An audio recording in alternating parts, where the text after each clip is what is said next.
1, senior, wide receiver deep to back.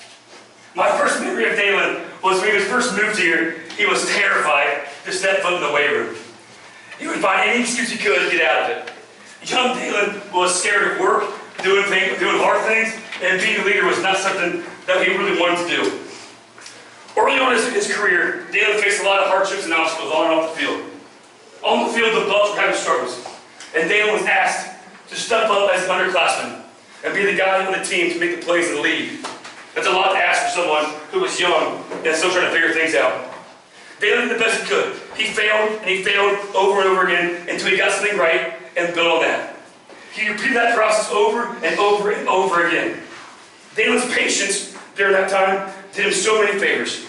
Day'Lynn was in the arena every day striving for excellence. Off the field, life has not been the easiest. One thing I admire most about Day is the way you would never know what happens off the field. He doesn't care if he's like a victim or make excuses for anything. It is always a so what now mentality. As unfortunate as some of those things were for him, they made Day'Lynn to the man he is today. And I couldn't be more proud of him for that. Relentless is our program's word. Relentless is our program's word. Relentless is our purpose word, and Day'Lynn has really owned that in his own life. As Day's become an upperclassman, people might think of Day'Lynn for the exceptional athlete he has and all the stats he's achieved so much. For those who really know him,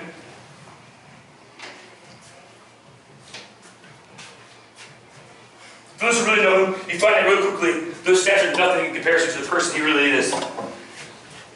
Day'Lynn makes a positive presence every day and holds himself and his teammates to a high standard. Somewhere along this journey, Day'Lynn and I formed a special bond. To be honest, I'm not really sure where it started at. Whereas the car rides that every morning, daily grind of practice, or the everyday life of being together each day and hearing all your stories and wild takes that you always seem to have. The one thing I do know is that it's a unique connection that I wouldn't trade for anything in the world. And I've cherished it more than you know.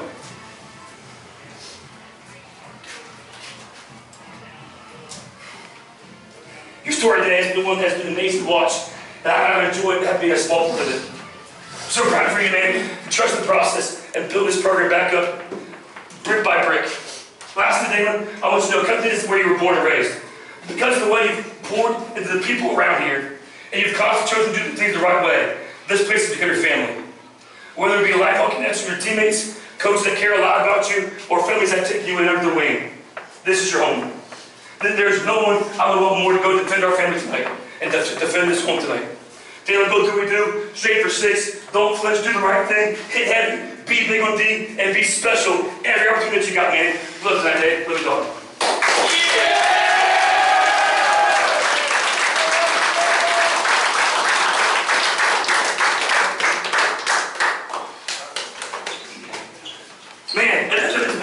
Make sure tonight, everything you do today is for the game.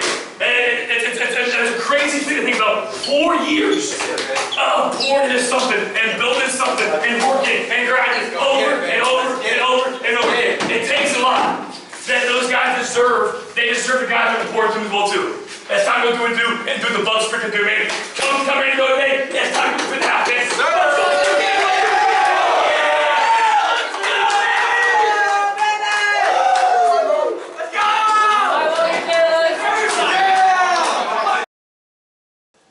Welcome to the week 7 of the 2025 football season Bucks Report. I'm with Covington coach Austin Morgan, and we just showed a video of Day'Lynn Garrett prior to Friday night's game. So honor Day'Lynn. He's an amazing kid, just an unbelievable kid. Can you talk about that? Yeah, so we call those game dedications. Every senior in our program that comes through here gets one of those their senior year. We pick a game that's not senior night. And we take a minute to kind of honor each senior throughout the entire season. And it's basically it's a letter that I write to them as a pregame thing, and we read it as a team, and all the coaches sign it and stuff. But it describes their 4-year journey through the program.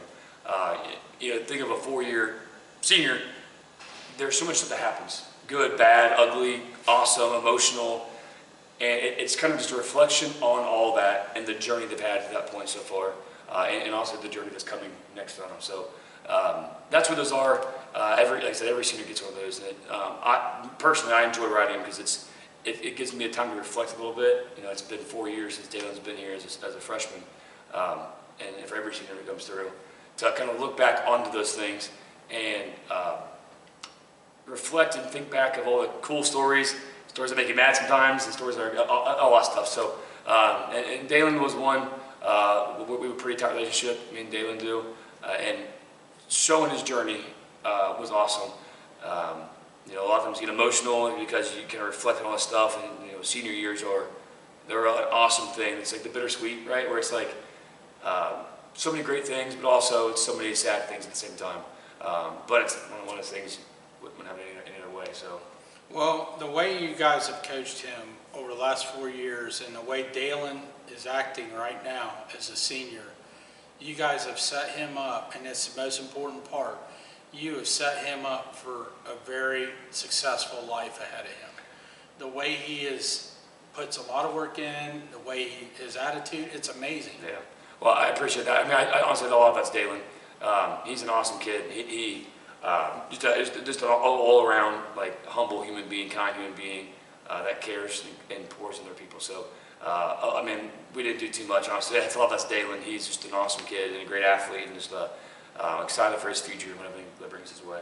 Okay, so Friday night, we captured our first win on the scoreboard in the season against Riverside, 34-6. And we set the tone early. Our first drive, we drove down and scored. Landon Castle had a really nice touchdown run, and then our second drive, we scored again. We were at 14-0. So can you talk, let's talk about the first quarter. Yeah.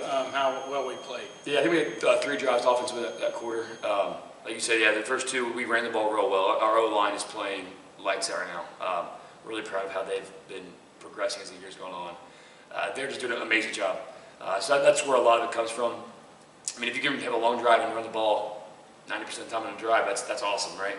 So they're doing a great job, and it's nice to be able to have confidence in kind of a lot of stuff we can call because they're going to execute the right way. So O-line's a big reason for that, and then you add in on top of that some really good athletes like Landon, Day'Lynn, Tyler Paulsgrove, all those guys that Trent Havener in there. Like, yeah, you have a great O-line with some skill behind them. They're pretty good athletes. You know, that's a good success there. Okay, well then in the second quarter, you mentioned Tyler Paulsgrove. He had like a 65-yard run down to the 5, and then he scored again. Yeah. So with 8 minutes with 8 minutes left in the first half, we were ahead 20-0. We were pretty much in a dominating effort at that point. Yeah, I agree. We were. I'm sure we'll mention here in a little bit. We had a few drives here and there that we want to get better at. But overall, we grade out every week as individuals and then as a team whole. It was our highest rating of the year so far. We'd like to see that number get better every week. That's our goal, right? To just maximize who we are and improve each week. And so far, minus 1 week of injuries, so far we've done that this whole year. Okay, so from that point, when we were at 20-0 until the end of the third quarter, it kind of looked like we weren't at that level of intensity because Riverside had put together a nice running game in that area, and they started off the second half by driving down the field and scoring a touchdown to cut it to, I think it was 20-6, and we only had 1 possession in the third quarter. Yeah. So it kind of looked like our intensity level wasn't as high as it was earlier in the game. I think there's 2 things to be said about that thing there. One is we have some coaching errors in that. I think there's some offensive, some play calling, the guys behind the sticks that I need to get a little better at and improving on getting us on schedule, staying on schedule we need to be at. And then defensively, we had a couple misalignments that we didn't have really dialed in yet, which that's just coaching at the end of the day, to where we weren't aligned the right way. We had a gap open that drive. So their long drive they wasn't scored on. It was us being misaligned and us not getting the kids in the right spot for that drive. Eventually we got to fix and figure it out a little bit, but so I would say some of those momentum lost, I think, is coaching a little bit. Something that we got to get better as coaches as well too. I mean, we ask the kids to maximize, and that goes for us as well too, right? We got to get better. So there's a little bit of that, and one of our big goals right now is just staying focused on us, right? Like don't get too much in the weeds of like what's happening as far as scoreboards and that kind of stuff. Like each play is a life of its own. That play matters more than anything in the world, and go execute that play the best you can. If we can do that over and over again and not look back in the rearview mirror about what we just did, or try to look too far forward about what's coming up, and just focus on this play right now and the best you can with that play, that's our goal. That's the process, right? Getting better at what we do. So I would say it's majority of that was probably coaching, but there's just some other cultural things we got to get better at too. Okay, within the fourth quarter, it looked like our tone really changed to a very high level. We had 2 touchdowns in the fourth quarter. Landon Castle made some amazing passes. You know, the 1 touchdown where Trent Hayner caught the pass out in the flat. He ran over 2 or 3 Riverside guys that got in the end zone. And then our last touchdown there, Day'Lynn Garrett was running the ball, and he ran right up the gut, you know, powered his way in for the end zone. So it kind of looked like our intensity level and excitement went to a high level in the fourth quarter. Yeah, I couldn't agree more. It was kind of our message coming out of halftime is what we want to see, right? Like, focus on us, don't focus on the opponents, because, you know, football's a long season. If you can get better each week, that's what matters, right? So that was our big message coming out second half of, can we just forget the scoreboard, 0-0, it doesn't matter, just get better in play, right? But yeah, it's nice seeing those guys Trenton being healthy and being able to run some people over there. And then, you know, Day'Lynn's being his game dedication night, wanting to get a few more touches. And so we had that last drive where he was able to power through. And again, he's just another great athlete where he can do a lot of stuff. He can play receiver, play running back, kind of play everywhere. So it was cool to be able to put in the running back and do that. What was also really cool was in the first quarter, our second touchdown with Jordan Miller. Now, granted, he's not 100% healthy yet, but man, the way he ran the ball on that 20-something yard touchdown run is like, wow, Jordan Miller. His vision is next level, I think. He just sees the field real well and knows how to bend it and where the crease is and how to find it.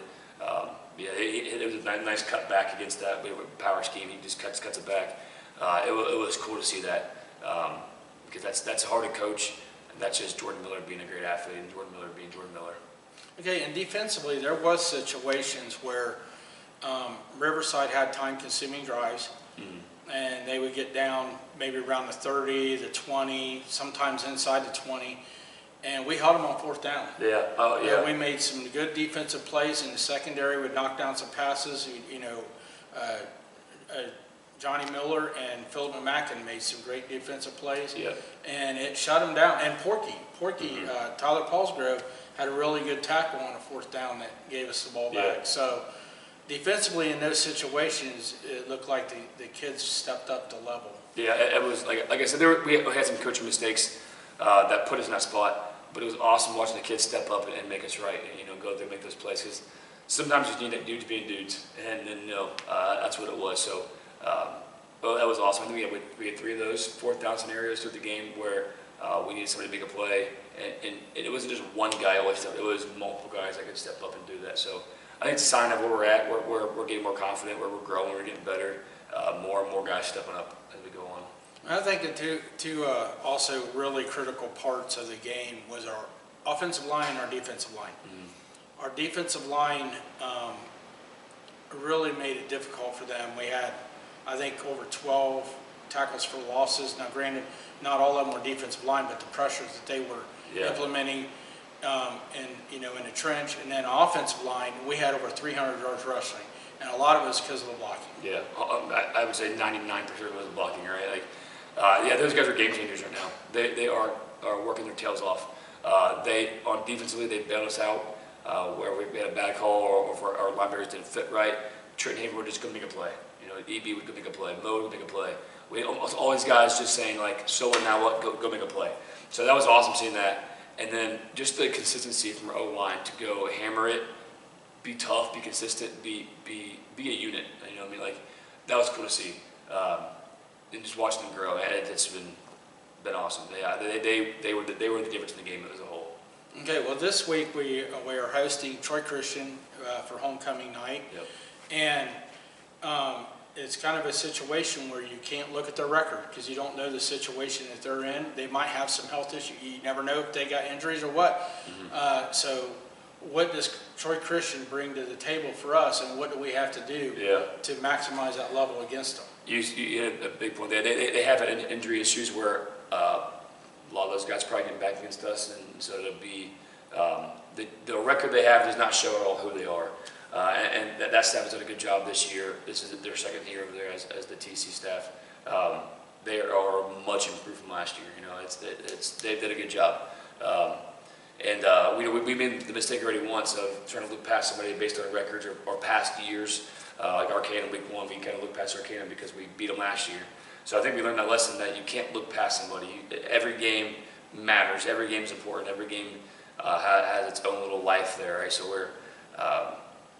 we can't do that, right? That's a bad sign there if you can do this. So I do think our guys are locked in. That goes there.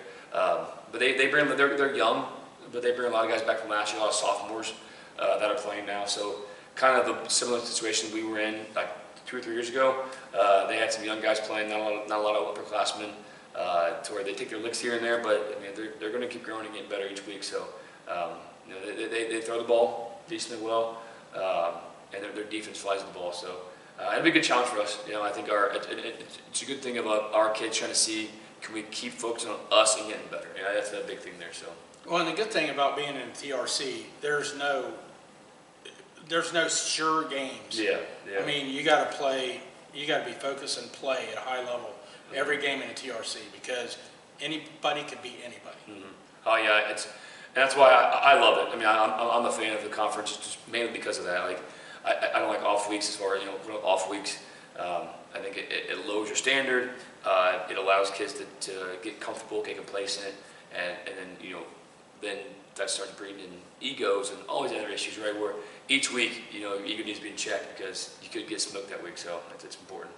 Okay, well, the Bucks are in for a very important game this Friday for homecoming. There will be a large crowd in place.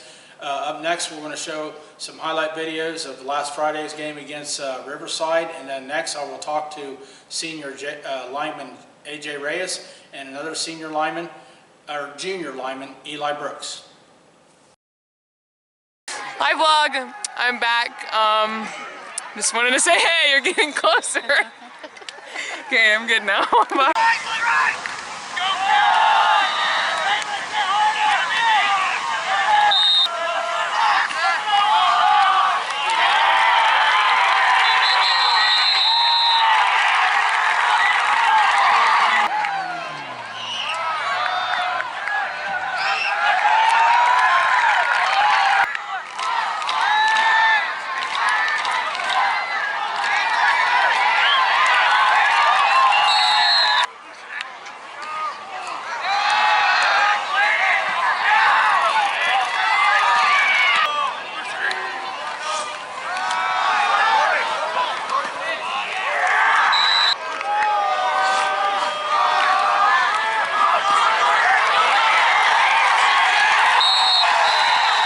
Number 4, Jordan Miller carries the ball in for a Covington touchdown.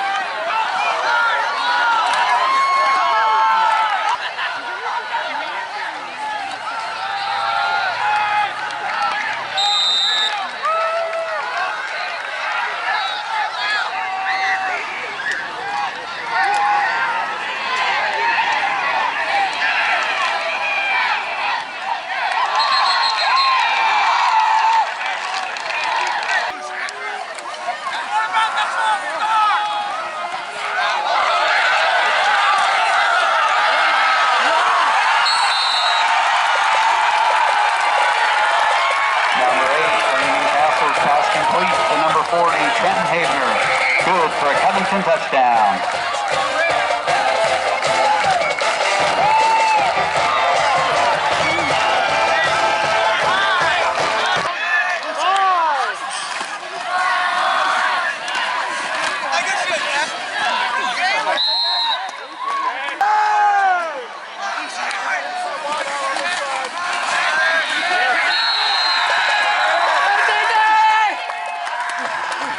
Number 1, Day'Lynn Garrett carries the ball for a Covington touchdown.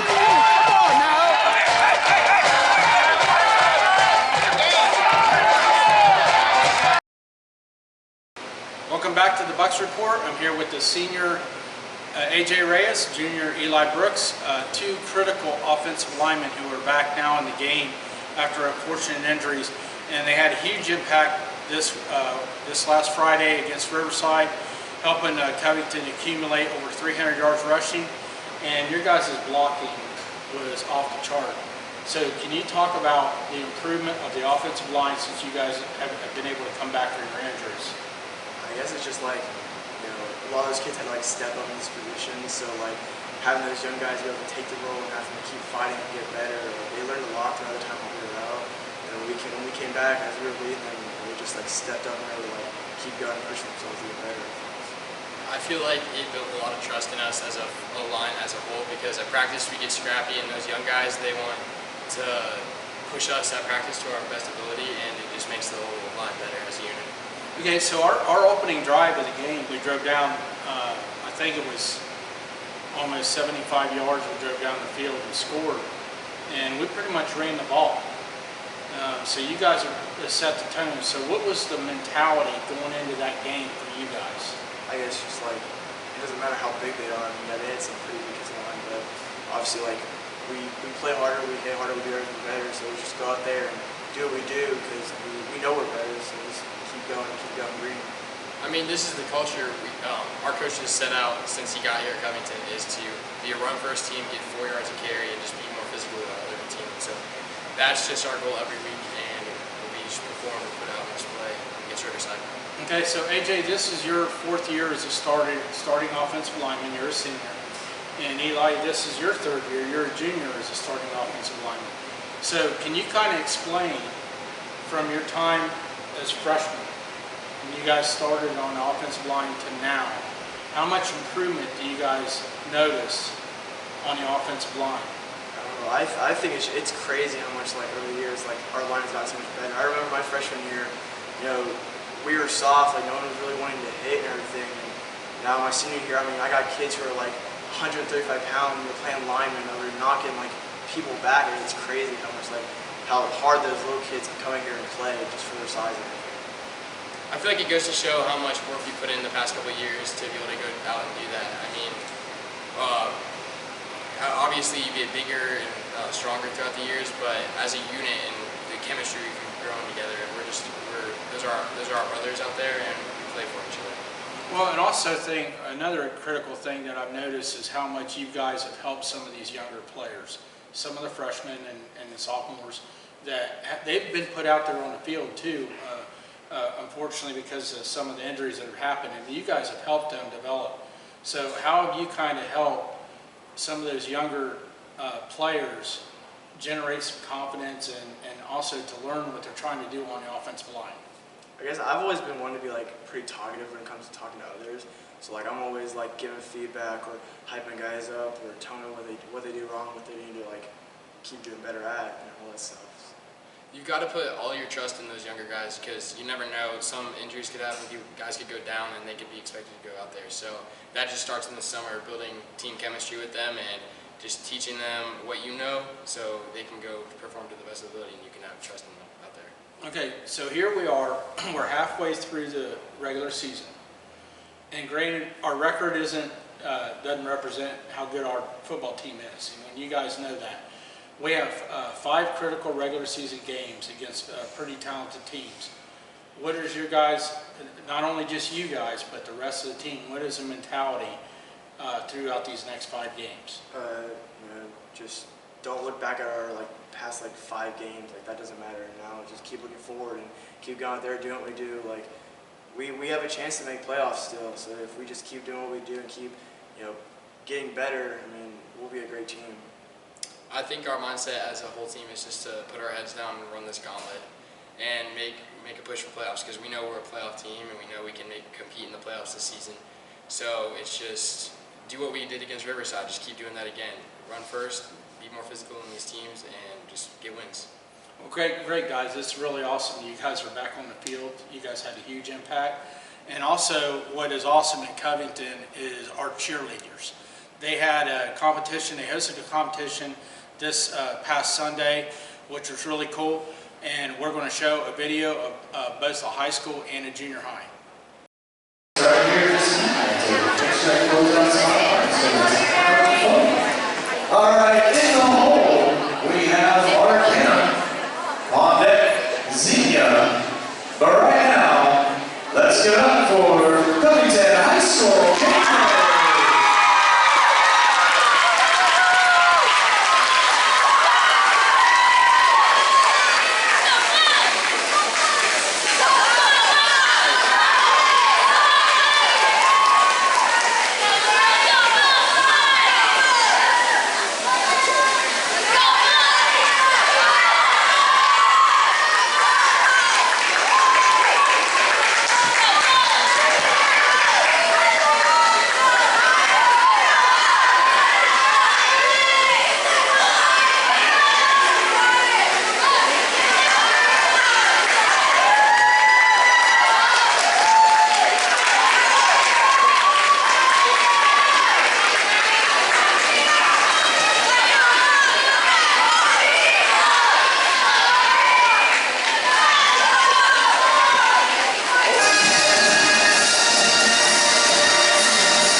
is Pookie Bear. Pookie Bears. Pookie. We got Pookie Bear. I love you. Shine like a star.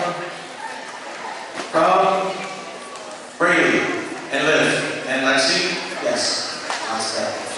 To Hannah, you got this girl. Smile big and have fun. We love you so much. Love, live, and Lex. Slay. Did I do that right, guys? Did I clock it? Did I clock it? Clock it? All right. In the hole, we have Zia in our high school dance hip hop. On deck is our Covington High School Game Day Expo. But right now, let's welcome to the floor, Covington Junior High.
Good job, Lady Bucks. Cheerleaders, you did a great job. So what do you guys think of the cheerleaders? I have so much respect for them. I mean, they come out to every games, they cheer us on, they do what they can do, and it's just like, it really shows that we have like people backing us up and supporting us throughout like our ups and downs. I feel like they're just as much of a part of the team as all of us. I mean, we have team meals on Thursdays, and it's always fun to be around them, get both of our teams, or like get our whole team together and have those girls with us. They're a lot of fun, and we have a lot of respect for them. Covington has a great culture here in football and cheerleading. So for Ben Robinson, senior AJ Reyes, junior Eli Brooks, good night and go Bucks.